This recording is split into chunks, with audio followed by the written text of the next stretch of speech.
to ask the First Minister what recent discussions the Scottish Government has had with the Crown Estate regarding the ownership and benefits that might flow from minerals mined in Scotland. First Minister. Well, whether it's our mineral wealth, the value of our shoreline or the opportunities offered by renewables, Scotland's future economic growth and the strength of our communities rest on having control of assets. For that reason, the Government has long argued for control of the Crown Estates to return democratically to Scotland.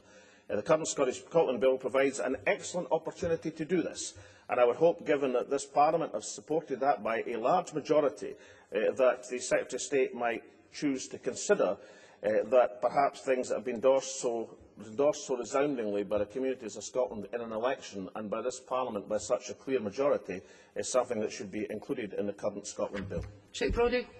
I thank the First Minister for his response. The time is right for the archaic legislation governing the Crown Estate to be brought into line with the realities of devolution in a modern Scotland, accountable to the Scottish Parliament and its people and delivering direct benefits to our communities.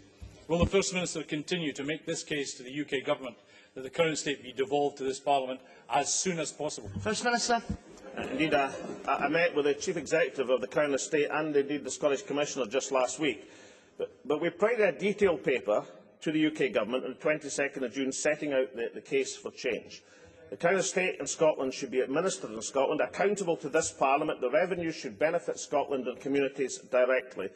In the year to March of this year, the Crown Estate generated a surplus of £9.9 million, resources raised in Scotland which the Scottish Government ought to be able to democratically direct to the benefit of Scotland and the coastal communities of this country.